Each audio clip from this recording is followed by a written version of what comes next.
मुझे ये वीडियो बनाने का बिल्कुल भी मन नहीं था, लेकिन जब भी मैं YouTube खोल रहा हूँ ना, तो सिर्फ एक ही चीज चल रहा है, वो भी इस एनिमे कम्युनिटी में, जो कि है NTC वर्सेस व्यूक का। As a creator, as a audience, मुझे बहुत ही बुरा लग रहा है ये देख करके। ये कंट्रोवर्सी पहले भी हो चुका था, करीब 1 साल पहले। एक्चुअली NTC ने दूसरों का वीडियोस एग्जैक्ट उठा करके अपने चैनल पे डाल दिया था, वो भी बस अपना फेस लगा करके। अगर वो एडिटिंग भी सिर्फ कर देता ना उसमें, फिर भी वो ठीक था, एटलीस्ट अपना कमेंट्री तो कर रहा था ना। लेकिन देखो, मैं तुम्हें कुछ चीजें बताऊंगा जो शायद ही इस कम्युनिटी में किसी को भी इसके बारे में पता हो, या फिर तुम्हें कोई कम्युनिटी में बताने ही नहीं वाला है। लेकिन NTC के बारे में हम लास्ट में बात करेंगे। लेकिन उससे पहले हमें ये कॉपीराइट का सिस्टम समझना होगा कि आखिर काम कैसे करता है। तो देखो, यूट्यूब पर तुम्हें 2 टाइप के स्ट्राइक्स मिलेंगे। एक हो गया तुम्हारा कम्युनिटी गाइडलाइन का, जो अपना यूट्यूब का सिस्टम है, और एक हो गया जो ओरिजिनल क्रिएटर होता है ना, वो तुम्हें स्ट्राइक देता है। हालांकि उसका चांसेस भी कम है। और साथ में एक कंटेंट आईडी का सिस्टम होता है, वो कॉपीराइट स्ट्राइक नहीं बल्कि एक क्लेम होता है। अगर तुम किसी का भी वीडियो एग्जैक्ट उठा करके डाल दोगे तो तुम्हें एक क्लेम जाएगा। इससे कुछ प्रॉब्लम होता नहीं है। तो तुम्हारा जितना भी यूट्यूब का रेवेन्यू होता है ना उस वीडियो का, वो सारा उस ओरिजिनल क्रिएटर के पास चला जाता है। तुम लोगों ने भी शायद ये कभी फेस किया होगा। लेकिन जो भी है, PTJ ने आखिर वो स्ट्राइक दिया कैसे? सवाल तो ये आता है। देखो, मैं भी एक म्यूजिक प्रोड्यूसर हूँ, काफी साल से मैं काम कर रहा था, और मैंने कुछ गाने भी बनाए हैं, जैसे कि ये,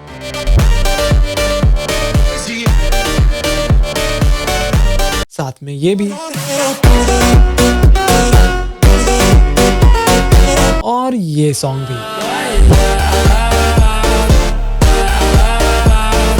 बेसिकली मैं अभी ब्राजीलियन फॉन्ग के पीछे पड़ा हूँ, और मैं तुम्हें एप्पल म्यूजिक और स्पॉटिफाई का लिंक भी दे दूंगा डिस्क्रिप्शन में, वहां जाकर तुम लोग चेक कर सकते हो। एनीवेज, अब हम लोग टॉपिक पर आते हैं। तो पिछले साल से मैंने अपना डिस्ट्रीब्यूशन स्टार्ट किया, यानी तुम जो भी गाना Apple music, Spotify, YouTube music में सुनते हो ना, वो सब कुछ अब मैं अपने खुद के गाने के लिए कर रहा हूँ। साथ में मुझे कॉपीराइट भी तो करना होगा। इससे तुम्हें ये भी समझ आ जाएगा कि लोग एनिमे को कैसे कॉपीराइट करवाते हैं, और लोगों को कैसे कॉपीराइट स्ट्राइक क्लेम पड़ता है। तो शुरू से स्टार्ट करते हैं। मान लो मैंने एक गाना बनाया, लेकिन अब मुझे इसे प्रोटेक्ट करना है। मैं नहीं चाहता कि तुम आकर के इसका गलत इस्तेमाल करो। तो अब मैं क्या करूंगा? तो मैं चाहूंगा कि भाई इस गाने को कोई कॉपीराइट करवा दे। तो सबसे पहले मुझे जाना होता है गवर्नमेंट के पोर्टल में, जहाँ पर कॉपीराइट होता है। वहाँ पर तुम कुछ भी कॉपीराइट करवा सकते हो, चाहे वो म्यूजिक हो, चाहे कोई लिरिसिस्ट हो। हाँ, वहाँ पर आर्ट वर्क भी होता है, इवन मांगास भी, यानी दुनिया की कोई भी चीज जो तुमने बनाया हो, वो भी अपने दिमाग का यूज करके। इसके बाद होगा क्या? उस कॉपीराइट पोर्टल पर मुझे सारा डिटेल्स देना होगा कि आखिर इसने किसने बनाया, किसने लिखा, किसने मिक्स किया, सब कुछ। फिर वो लोग क्या करेंगे? वो लोग करीब 1 या 1.5 महीने तक पूरा टाइम लेता है वो लोग, और जाकर के अपने डेटाबेस में चेक करेंगे कि किसी को इस गाने से प्रॉब्लम तो नहीं है, लाइक ये किसी का कॉपीराइटेड मटेरियल का चोरी किया वो तो नहीं है। और ये चीज मांगा,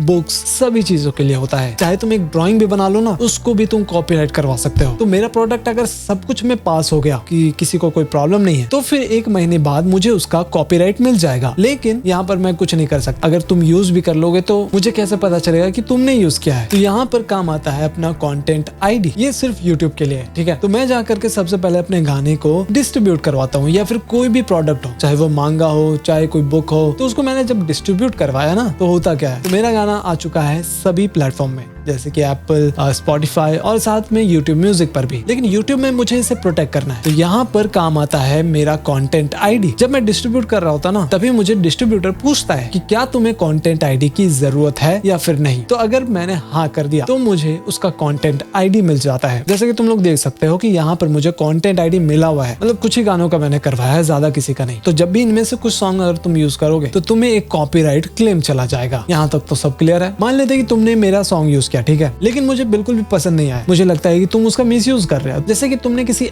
एनिमे के अंदर उसे यूज कर लिया है, और मुझे उसके साथ एसोसिएट होकर के बिल्कुल पसंद नहीं आया। तो मैं क्या करूंगा? मैं जाऊंगा DMCA के पास। ये ऑर्गेनाइजेशन क्या करता है ना, कि अगर तुम किसी चीज का कॉपीराइट होल्डर हो और तुम्हारे किसी प्रोडक्ट का गलत यूज हो रहा है, तो तुम वहां पर फाइल करके उस वीडियो को टेक डाउन करवा सकते हो। लेकिन मैं तो ये दिन रात करूंगा नहीं। तो मैंने क्या किया? मैंने किसी को हायर कर लिया, एक कंपनी को, जो इन सब चीजों को देखेगा। और यही काम PTJ ने भी किया। उन्होंने किसी कंपनी को पकड़ा और बोला कि भाई ये लो, तुम सारा कुछ संभाल, अगर कोई गलत यूज कर रहा है तो उसको पकड़ करके खत्म कर दो। और जापान वाले कुछ ज्यादा ही एक्टिव रहते हैं इन सब चीजों में। खासकर एक पब्लिशर है, मैं उसका नाम नहीं लूंगा। उम्मीद करता हूँ यहाँ तक तो तुम्हें सब कुछ क्लियर होगा। लेकिन अब हम लोग चलते हैं NTC वर्सेस व्यूक के पीछे। देखो, मुझे NTC थोड़ा बहुत पसंद भी है, और साथ में व्यूक भी पसंद है। मैं भले ही उनका कंटेंट कंज्यूम नहीं करता पूरी तरह, क्योंकि मैं खुद ही अपने काम पर बिजी रहता हूँ। लेकिन व्यूक की अपनी क्वालिटीज है और NTC की अपनी क्वालिटीज है। NTC क्या कर रहा है ना, वो थोड़ा स्मार्ट प्ले करने की कोशिश कर रहा है। वो बंदा ठीक ही है कुछ चीजों की वजह से, जैसे कि वो एनिमे को मतलब प्रमोट नहीं करता यार, जो कि बहुत ही अच्छी बात है। वो थोड़ा सा कॉपी तो करता है, लेकिन अब क्या ही कर सकते हैं। वहीं व्यूक अपने काम पर लगा रहता है, उसका जो कंटेंट है वो चलता रहेगा। और जब वो 40-40 मिनट की डाल रहा था ना लुकिज्म वाली, तभी मुझे पता चल गया था कि भाई शायद इसे एक न एक दिन कॉपीराइट स्ट्राइक पड़ सकता है, क्योंकि जो नए नए एनिमेज आते हैं उसका तुम लोग तुरंत ही स्पॉइलर दे देते हो। तो ऑब्वियस सी बात है भाई, मान लेता हूँ कि मेरा कोई गाना है, मैं उसे 1 महीने बाद रिलीज करने वाला हूँ, लेकिन अब होता क्या है, कोई एक बंदा आता है वो उसको आज ही रिलीज कर देता है, आई मीन लीक कर देता है। मेरा तो दिमाग खराब होगा ही, तो जाहिर सी बात है कि मैं जाकर के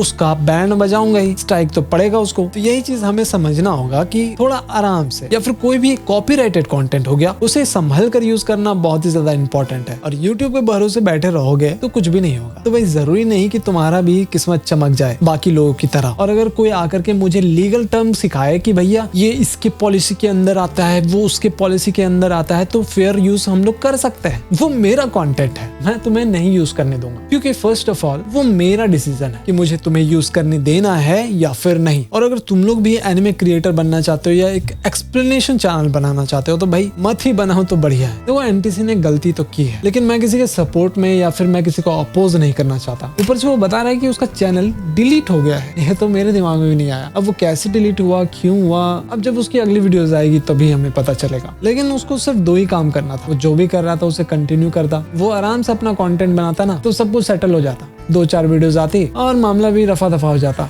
एनीवेज, तुम्हें ये समझ आया हो कि ये कंटेंट क्रिएशन इतना भी ज्यादा इजी नहीं होता। मैं तुम्हें एक चीज बताता हूँ, एक टाइम पर ना मार्वल मूवी का ना कुछ ज्यादा ही ट्रेंड चल रहा था, तो वहाँ पर सभी क्रिएटर बन गए थे, जैसे कि कॉमिक वर्स हो गया, BNF TV हो गया, PJ एक्सप्लेन्ड हो गया। ये लोग बहुत ही क्रेजी फटना चालू हो चुके थे, क्योंकि मार्वल मूवीज फट रहा था, सब लोगों को इंटरेस्ट था। और वही चीज अब एनिमे के साथ भी हो रहा है, एक कम्युनिटी ग्रो हो रहा है। एनीवेज, तुम्हें पूरा ये भसड़ तो समझ आ गया होगा, लेकिन एक चीज हमेशा याद रखना, every publicity is a good publicity. लेकिन जो एनटीसी ने नंबर लीक करने की कोशिश की वो मुझे थोड़ा सही नहीं लगा। लेकिन जो भी है, होप करता हूँ कि तुम्हें ये कॉपीराइट का सिस्टम पूरी तरह समझ आ गया होगा। बाकी मैं बोरुटो का एक्सप्लेनेशन जल्दी लेकर के आ जाऊंगा, कल या परसों तक आ ही जाएगा। और हाँ, किसी को हेट देने की जरूरत नहीं है, क्योंकि कम्युनिटी 2 ही चीजों से ग्रो करती है, एक अच्छा कंटेंट से और दूसरा कंट्रोवर्सी से। Until then, keep watching Anyplay now.